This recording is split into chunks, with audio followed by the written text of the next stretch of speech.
चौथा, पांचवा और छठा दिन।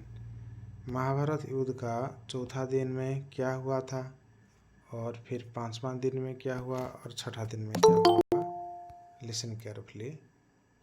तो चौथा देखो, फोर्थ डे, पौ फटी, लड़ाई शुरू हो गई, शल्य का पुत्र मारा गया। भीमसेन ने दुर्योधन के 8 भाई मार डाले। एटा फोर्थ दिन एमती होता। पौ फटी कहले एबे सकाळ हला एवं युद्ध केवल सकाळ कि संध्या पर्यंत हुए, तेणु सकाळ हेबारु युद्ध आरंभ हो गला। शल्यंकर पुअंकर मृत्युवरण हला। आउ भीमसेन दुर्योधनंकर 8टी भाई को मारिदेले। तो जानिच ये युद्ध पंचु पांडव एवं कौरवंक मध्य होता। पंचु पांडवंकर मुख्य जी थिले युधिष्ठिर, जो पंचु पांडवंकर, आउ कौरवंकर मुख्य थिले दुर्योधन। दुर्योधनंकर 100 भाई थिले। पंचु पांडव माने 5 भाई थिले। तो ये 5 पांडव और कौरवों के अलावा और जितने सारे लोग थे, ये सब उनके सैन्य और उनके कह सकते हैं रिलेटिव्स, यांकर रिलेटिव्स थिले आउ सैन्य माने थिले, यांक मध्य युद्ध होता। तो भीमसेन पंचुपांडवों पक्षरु, दुर्योधन कौरव मान पक्षर 8 भाई को मारिदेले। दुर्योधन ने भी निशाना साधकर भीमसेन की छाती पर एक भीषण अस्त्र चलाया।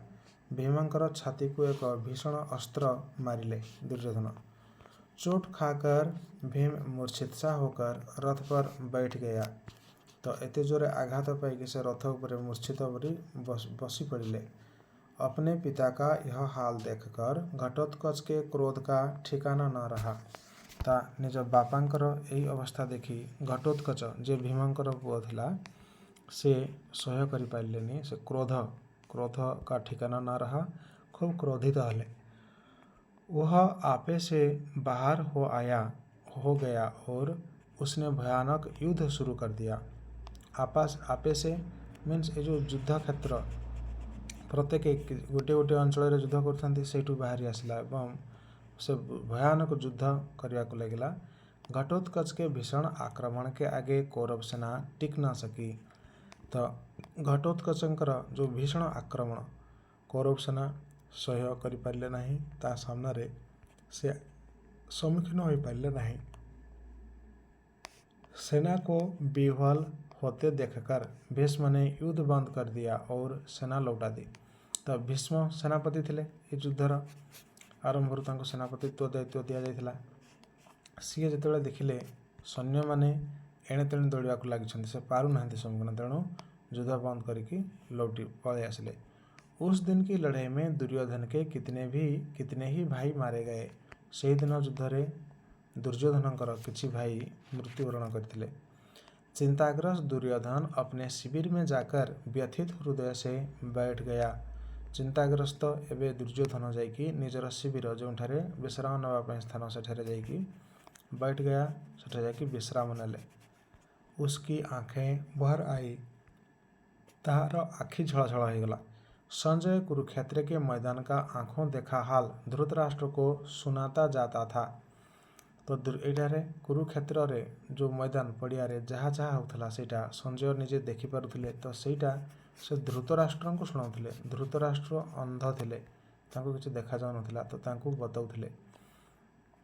वहाँ का बयान सुनते सुनते धृतराष्ट्र व्यथित हो जाते थे।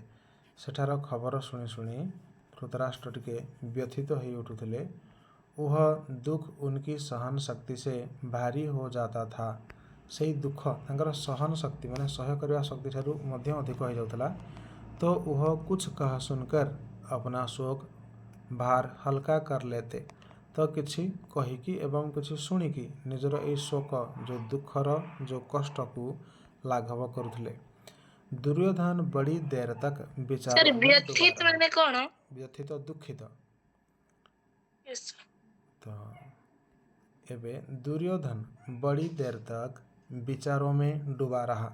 दुर्योधन खूब लंबा समय पर्यंत विचार करने लगिला, डुबा रहा, से चिंतित होकर रहिला कौन करिवो।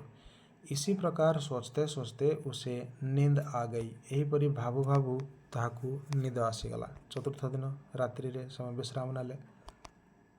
Next paragraph. सुबह होने पर दोनों सेनाएं फिर युद्ध के लिए सज्जित हो गईं। युद्ध करिया पई परवर्ती सकाळ रे पुणी प्रस्तुत हेले। लड़ाई शुरू हो गई, युद्ध आरंभ हो गला। उस दिन संध्या होते होते अर्जुन ने हजारों कौरव सैनिकों का जीवन समाप्त कर दिया। से दिन युद्ध समाप्त हो पंचम दिन हजार संख्यार हजार हजार कौरव सेनांकर जीवन नहीं जाइथिले, मारी देथिले अर्जुन। यह देखकर पांडव सेना की वीरों ने अर्जुन को चारों ओर से घेर लिया और जोर का जय जयकार कर उठे। तो अर्जुन जो एते सैन्य को मारी तेणु हे पांडव मानकर सैन्य मैंने चारिपाखे घेरी अर्जुनकर जय जयकार करुले। उधर सूरज डूबा और भीष्म ने युद्ध बंद करने की आज्ञा दी। सूर्यंकर अस्त होला एवं एवं भीष्म युद्ध बंद करने आज्ञा देले। से पितामह थे, सबुठारु वयोज्येष्ठ थे भीष्म। कौरव मान पक्ष रहीकि पांडव मान विपक्ष लड़ुले एवं ये युद्धर सेनापति थे। सी दोनों ओर के थके थकाए सैनिक अपनी अपनी छावनी की ओर चले गए।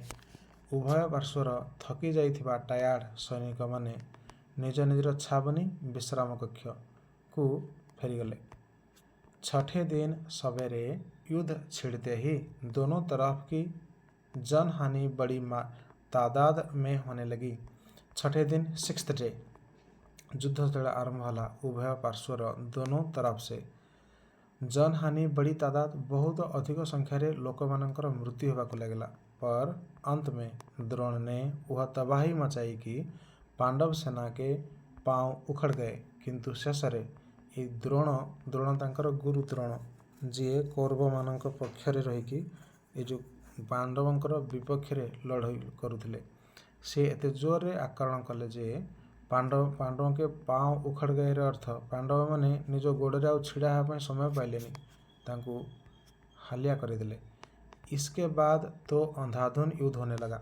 यहाँ पर प्रबल युद्ध होगा लगला, अंधाधुन घमाघोट युद्ध। अंत में दुर्योधन बुरी तरह घायल हुआ। शेषरे दुर्योधन अत्यंत खराब भाव में घायल आहत होला और बेहोश होकर रथ से गिर पड़ा एवं बेहोश ही रथरू पड़गला। तब कृपाचार्य ने बड़ी चतुराई से उसे रथ पर ले लिया, जिससे दुर्योधन की जान बच गई।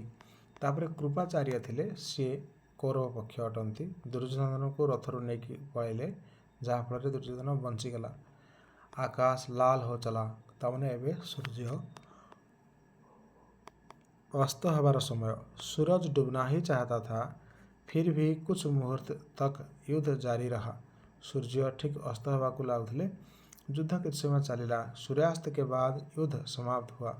आज का युद्ध इतना भयंकर था कि धृष्टद्युम्न और भीमसेन के सकुशल शिविर में लौट आने पर युधिष्ठिर ने बड़ा आनंद मनाया। उनकी खुशी की सीमा न थी।